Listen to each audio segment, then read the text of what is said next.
글로벌 전략가들 김장열의 업사이드 함께하겠습니다. 한국지수 오늘 살펴주실까요? 미국 증시에 상장된 한국지수는 오늘 좀 약세네요. 야간 선물 코로 EWI 마이너스 상황이고요. 오늘 코스피의 오늘 시초가 하락으로 좀 예상을 하고 있습니다.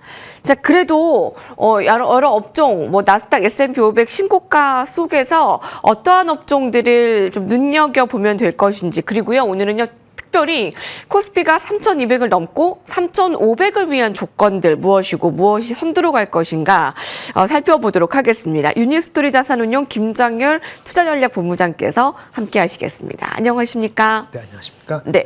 자, 단도직입적으로 여쭐까요? 코스피 3,500 변수와 필요 조건 어떤 게 있을까요? 네, 상법 관련해서 최근 주말에 나온 그런 노이즈, 그런 노이즈가 없어져야 됩니다. 그게 첫 번째 거고요. 그게 없어지지 않는 반대로 나왔으니까 어저께 지주사, 금융사가 다 많이 망가졌잖아요. 네. 그것이 원복돼야 되는 게 첫 번째 관건이고요. 삼성전자가 어저께 그 테슬라발 수주 때문에 많이 올랐는데 한 7만 5천 원까지 가야 됩니다.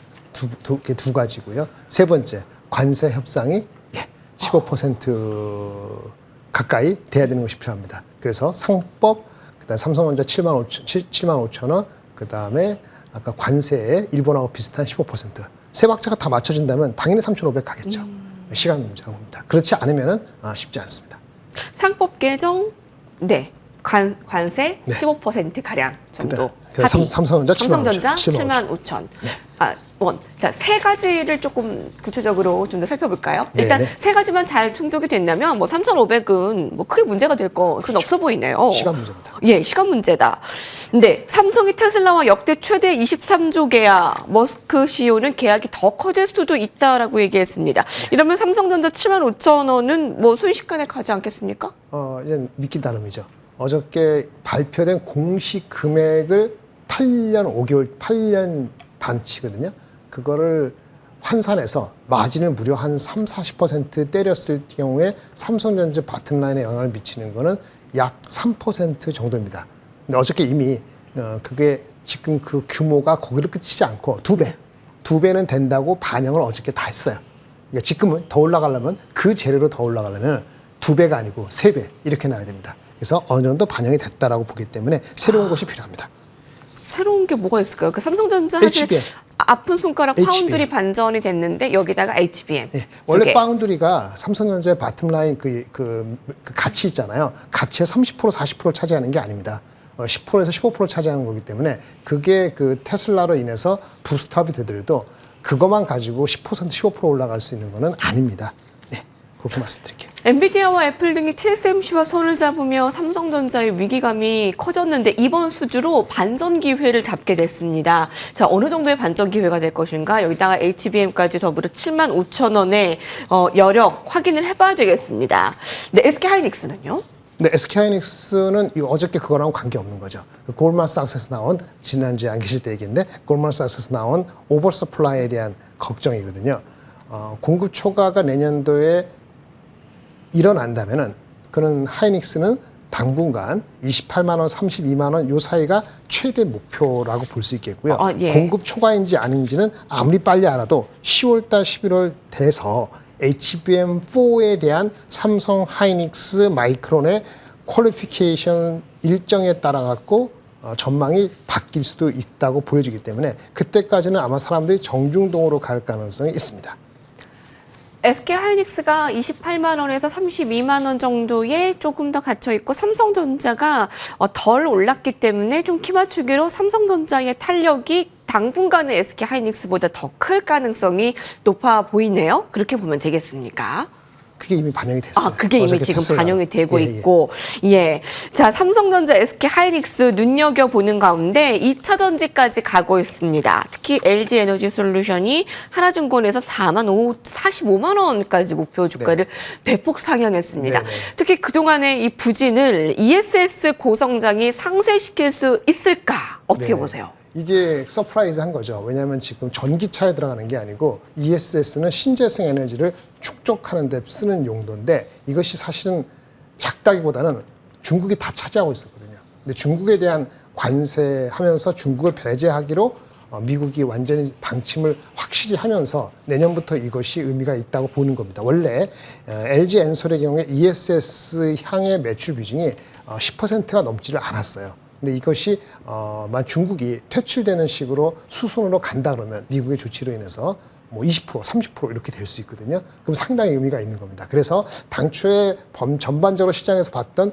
80에서 70에서 한 80조 원의 시가총액의 박스권을 뚫는 계기가 됐기 때문에 40만 원 정도대의 목표 주가 상향은 타당하다고 보여집니다. 네, 김장일 본부장님께서 지금 하반기에 어떻게 포트폴리오 전략을 꾸려가고 있고 저 업종별로 이에 우선순위를 두고 있는지 오늘은 좀 더 집중해서 보도록 하겠습니다. 자, 그래서 중장기와 트레이딩을 나눠서 좀 더 살펴주실까요? 전략면에서요? 네, 지금 이제 관세가 아직 안 나왔잖아요. 아, 네. 네, 정말 너무 긴장됩니다. 그렇죠. 근데 관세가 만약에 여러 분위기상 좋게 만들려면은 15% 만들려면 우리가 할 수 있는 건 조선이 가장 위시기 때문에 조선이 맨 앞쪽이고 그리고 미국에서 중국을 때리는 거에 우리가 그러면 대신 들어갈 수 있는 게 어떤 거죠? 뭐 2차 전지라든지 뭐 이런 거이잖아요. 그래서 조선하고 2차 전지는 트레이딩이 되고요. 철강도 역시 중국 자체의 구조조정 이슈가 있기 때문에 그 흐름은 괜찮을 것 같아요. 그래서 장기적으로는 조선, 2차 전지, 철강의 트레이딩이 중심이 되고요. 시장이 관세도 끝나고 실적 전망 실적도 2분기 끝나고 나면 안정화된다는 가정하에서는 펀더멘털적으로는 결국은 AI라 보는데 AI에 있어서 어느 종목이 갈지 변압기가 갈지 원전이 갈지는 그때 가서 좀 확인을 해야 될 것 같고요. 전반적으로 해서 2차 전지는 중립이고 만약에 관세가 조금이라도 진짜 15% 근접한다면 바로 자동차는 한 10% 가까이 올라갈 수 있습니다. 그래서 용기 있는 분이라면 자동차를 트레이딩 넣을 수 있고 그렇지 네. 않으면 그냥 순응한다면 조선, 2차 전지, 철강 그 다음에 AI는 일정 부분 이렇게 말씀을 드리겠고요. 만약 시장이 안정화돼서 관세가 15% 이하, 15%로 끝나고 당분간 평화 시대가 온다고 한다면은 아이러니하게도 조선과 방사는 그때부터는 중립 이하로 하향하고 다른 네. 쪽을 봐야 됩니다. 그 모든 것이 일주 안 걸릴 수도 있습니다. 그 조선을 그럼 굉장히 빠르게 봐야 되겠네요. 그렇죠. 예, 이미 타이밍적으로요. 지난주 금요일 날, 이번 주 월요일 날 다 많이 반영이 됐기 때문에 만약에 우리가 그걸로 인해서 조선의 레버지를 좀 만약에 이제는 그 관세가 내려간다면 그때부터는 셀던 뉴스가 단기적으로 올 수도 있습니다. 네, 그 뉴스를 조금 더 봐야 되겠네요. 그 조선은요, 여러분, 그 뉴스와 관련해서 좀 빠르게 행해야 될 것 같습니다. 단기적으로는 조선, 철강 2차 전지 주목이고요. 시장이 안정된다면 펀더멘털 AI 관련 비중 확대, 종목으로 조금 더 구체화 시켜 주실 거죠? AI는 변압기가 가장 좋을 것 같고요. 네. 삼성이나 하이닉스는 단기적으로는 업사이드가 크지 않을 것 같습니다. 그래서 그거는 시장이 안정되고 나서 가늠을 해야 되겠고요. 만약 AI 관련되면 한국에 있는 AI보다는 미국의 AI가 훨씬 낫고요. 한국은 변압기가 가장 좋을 것 같습니다. 네. AI 쪽에서는 미국이 좀 좋고, 네. 그리고 조선 지주 금융에서는 두산 SK, KB금융, 삼성증권. 네, 이렇게 의견 주셨어요. 저희 좀 주신 자료에 따르면요. 네, 조선보다도 지주 회사이면서 AI 성격을 갖고 있는 게 짬뽕돼 있는 게 있어요. 지주 회사이면서 AI를 갖고 있는 거예요. AI는 게 엔비디아나 구글에 들어가는 이제 동박 적층이 있거든요. 그게 두산.